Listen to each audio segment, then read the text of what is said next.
Three idiots film का वो scene तो आपको याद ही होगा जब एक छात्र अपने दोस्त के नाम पर कॉलेज में दाखिला लेता है, डिग्री भी हासिल कर लेता है, लेकिन अंत में उसकी सच्चाई सामने आ जाती है। ठीक ऐसा ही एक चौंकाने वाला मामला सामने आया है मध्य प्रदेश के जबलपुर से, जहां एक युवक ने अपने दोस्त के नाम और पहचान के सहारे नीट परीक्षा पास की, मेडिकल कॉलेज में दाखिला लिया और MBBS की डिग्री तक ले ली। फर्जीवाड़े की ये कहानी तब सामने आई जब एक रेलवे अधिकारी की मां की इलाज के दौरान मौत हो गई। दमोह की मिशन अस्पताल की लापरवाही से 7 लोगों की मौत ने पूरे प्रदेश को झकझोर कर रख दिया था और अब जबलपुर से आई ये खबर प्रदेश की हेल्थ व्यवस्था पर और भी बड़ा सवाल खड़ा कर रही है। जबलपुर के नेपियर टाउन स्थित मार्वल सिटी अस्पताल में इलाज के नाम पर जो हुआ वह एक धोखा था, न सिर्फ मरीज के परिजन के साथ बल्कि पूरे सिस्टम के साथ। अस्पताल की बोर्ड पर जिस डॉक्टर का नाम था, असल में वह डॉक्टर नहीं बल्कि एक पेंटर निकला और जिसकी तस्वीर डॉक्टर के रूप में लगाई गई थी वह उसका स्कूल का दोस्त था। वो दोस्त जिसने फर्जी दस्तावेजों से मेडिकल कॉलेज में दाखिला लिया था और MBBS की डिग्री भी हासिल कर ली। मामला शुरू होता है सितंबर 2024 से, जब रेल अधिकारी मनोज कुमार महावर ने अपनी मां शांति देवी को इलाज के लिए इस अस्पताल में भर्ती कराया।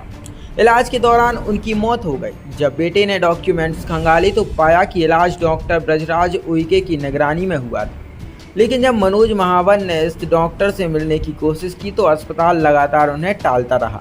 इस दौरान शक गहराया तो रेल अधिकारी ने खुद पड़ताल शुरू की। अस्पताल स्टाफ और गार्ड से बातचीत के बाद जब वह ब्रजराज उइके तक पहुंचे तो चौंकाने वाला सच सामने आया। ब्रजराज ने खुद कबूल किया कि वह डॉक्टर नहीं बल्कि पेंटर और अस्पताल में डॉक्टर के नाम से जो तस्वीर लगी वो उसके दोस्त सत्येंद्र की है। जांच आगे बढ़ी तो सामने आया कि सत्येंद्र ने ब्रजलाल उइके के नाम और जाति प्रमाण पत्र के आधार पर नीट परीक्षा पास की। 2018 में नेताजी सुभाष चंद्र मेडिकल कॉलेज में MBBS पूरा किया और फिर एक निजी अस्पताल में डॉक्टर बन गया। अब ओमती थाना पुलिस इस फर्जी डॉक्टर के खिलाफ धोखाधड़ी और फर्जीवाड़े की धाराओं में मामला दर्ज कर लिया है। दमोह के बाद अब जबलपुर में भी फर्जी डॉक्टरों का खुलासा ये केवल एक केस नहीं बल्कि व्यापक घोटाले की दूसरी परत भी हो सकती है।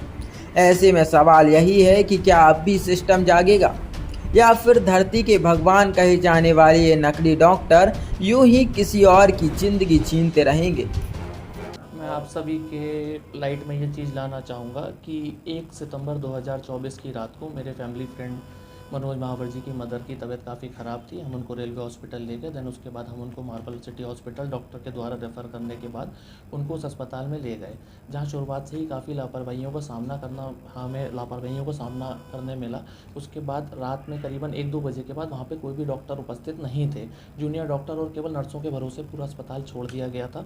और जिस डॉक्टर का क्लेम कर रहे हैं कि डॉक्टर ब्रजराज सिंह उइके, ऐसे नाम के कोई डॉक्टर उस समय वहाँ मौजूद नहीं थे। दूसरा, जो कंसेंट फॉर्म पे हमारे जो फैमिली फ्रेंड है मिस्टर मनोज महावर, उनका कंसेंट फॉर्म पे साइन किया गया है।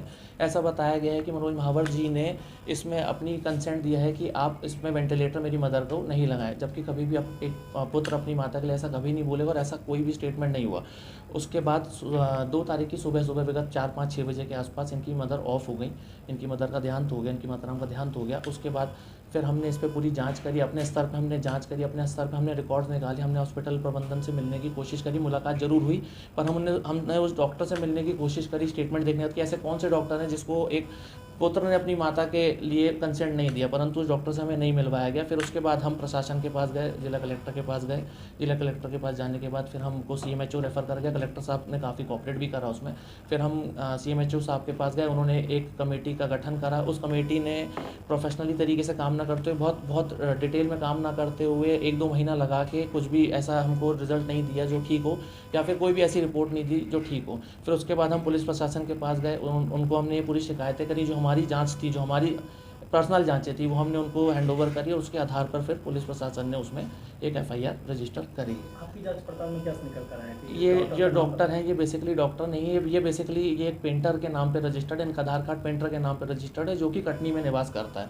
ये क्लियर कट पर्सनैलिटी वो है, इम्पर्सोनेशन है, मतलब किसी की ID कोई यूज़ करके काम कर रहा है। तो मेरा आप सबसे ये निवेदन है कि अस्पताल एक ऐसी संस्था होती है जो बड़ा सेंसिटिव होता है, जिसके ऊपर बहुत जिम्मेदारी होती है। तो इस तरीके की कोई भी आगे घटना हो, इस घटना ना हो हो, इसलिए हम ये कर रहे हैं। और हम चाहते हैं कि इसमें बेस्ट टू बेस्ट जो जांच हो सके वो हो, अपने स्तर पे जो प्रशासन कर सकता है वो करे। आप लोग भी मीडिया के साथ ही हैं, आप लोग भी साथ दें इसमें, और अगर जो गलत है तो वो उसको सज़ा मिले, और जो गलत नहीं है तो फिर कोई बात नहीं है। जी, प्रतीक ज्ञानी। जी सर, जो हॉस्पिटल में डॉक्टर को बुखार है, बाद में पेंशन में इसमें हमारे पास एक शिकायत प्राप्त हुई थी। जो रेलवे ऑफिसर हैं मनोज कुमार महावर, उनके द्वारा उन्होंने अपनी माता जी को जो है एडमिट कराया था सितंबर 2024 में मार्वल हॉस्पिटल में। वहाँ पे उनके इलाज के दौरान मृत्यु हो गई थी। मृत्यु जिन कारणों से हुई थी उन कारणों के संबंध में संबंधित शिकायतकर्ता हैं हमारे, उनके द्वारा डॉक्टर से जानना चाहा गया जब, तो उनको डॉक्टर से मिलने नहीं दिया गया। इस पर उनको संदेह हुआ और डॉक्टर के बारे में समस्त जानकारी उन्होंने जुटाना शुरू की, जिसमें उनको ये संदेह हुआ कि जो है संभवतः ये डॉक्टर फर्जी डॉक्टर हैं, और जिसके आधार पर उन्होंने हमारे यहाँ शिकायत की थी।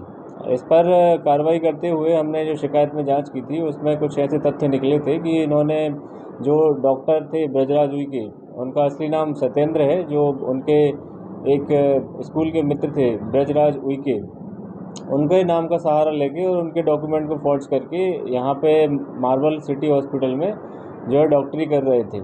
इस पर संज्ञान लेते हुए हमने आईपीसी की धारा 419, 20, 467, 468 और 471 में जो है कायमी करते हुए इसको जो है अपराध में लिया है, विवेचना में लिया है। विवेचना में अभी जो तथ्य आएंगे उससे आपको अवगत कराया जाएगा और गिरफ्तारी के लिए भी टीम को लगा दिया गया है। सर, पूर्व में कई लोगों का इलाज किया होगा, टीम क्या काम करेगी? उसमें जांच में जो तथ्य आएंगे उससे आपको अवगत करा दिया जाएगा। और हॉस्पिटल प्रबंधन के ऊपर सर एफआईआर है? वही अभी चूँकि विवेचना प्रारंभिक स्तर में है तो अभी कुछ भी कहना ठीक नहीं है। आगे जो भी तथ्य इसमें आएंगे, किसकी और लापरवाही है, उन सबको भी इसमें जो है यदि अपराध बनता है तो उसमें कार्रवाई की जाएगी।